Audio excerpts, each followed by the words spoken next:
It's the point of a fairy tale to me has always been about, sort of exercising a child's fears, imagination, everything, and they come out with a happy ending.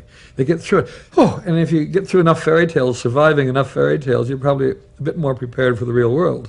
L'événement de la semaine, c'est bien évidemment la sortie au cinéma du nouveau film tant attendu du père Terry Gilliam, l'un des réalisateurs les plus créatifs, mais aussi l'un des plus maudits des 20 dernières années.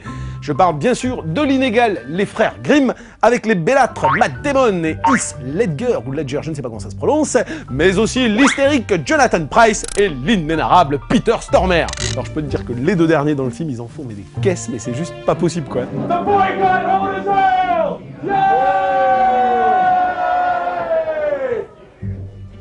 S'il y a bien deux constantes dans le cinéma de Terry Gilliam, ce sont l'ambition démesurée de chacun de ses projets et par voie de conséquence, les véritables parcours du combattant qu'ils ont représentés. Seul américain de la bande des Monty Python, Gilliam fut considéré en réalisant le mythique Brasil comme le plus révolutionnaire des cinéastes hollywoodiens, quand bien même il vouait déjà une haine viscérale aux exécutifs d'Hollywood et que son film était une parabole kafkaïenne de l'annexion de l'imaginaire et des artistes. Exaspéré par des producteurs incapables d'ouverture d'esprit qui voulaient modifier la fin du film, Gilliam se heurtera une nouvelle fois à leur incommensurable connerie sur les aventures du baron Munchausen, tournage galère par excellence, qui paya le prix de luttes intestines au sein du studio et qui faillit coûter au cinéaste sa carrière. Contraint d'apprendre à mettre de l'eau dans son vin sur des œuvres moins gigantesques, mais néanmoins fascinantes, comme L'Armée des 12 singes ou Fisher King, Gilliam continuera pourtant à se battre comme un chiffonnier contre les costards-cravates, ce qui m'inspire le respect le plus absolu, avant d'être à bout de souffle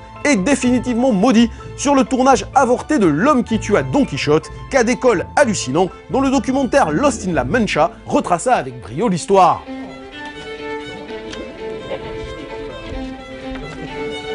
Ce lourd passif explique pour beaucoup la nature plus commerciale et ironique des frères Grimm, conte de fées faussement excentrique et franchement décevant, qui est en réalité une œuvre opportuniste. Gilliam et Johnny Depp s'étaient en effet jurés de réaliser chacun un film commercial pour réunir des fonds et achever le tournage de Don Quichotte. Intention louable qui, comme d'habitude, se transforma vite en cauchemar pour Terry Gilliam, planté par la MGM en pleine production et contraint d'accepter l'offre des producteurs imbéciles de Dimension Film, heureux une nouvelle fois de prostituer des talents auxquels ils ne laissent aucune marge de manœuvre. S'ensuivirent des choix imposés par la production et des conflits permanents qui pousseront Terry Gilliam à laisser en plan le montage pour aller tourner son film suivant, Tideland. C'est très difficile à dire.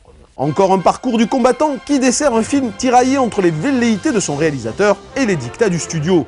On ressort un conte de fées strié de belles envolées visuelles et d'une direction artistique sans reproche, mais plombée par des interprétations outrancières, des délires graphiques sans cesse sabrés ou inaboutis, et surtout, comble de l'ironie pour ce rêveur de Gilliam, par un scénario cynique qui se moque du genre qu'il investit. Espérons malgré tout que ce frondeur unique en son genre continuera à se battre, même si c'est toujours contre des moulins à vent.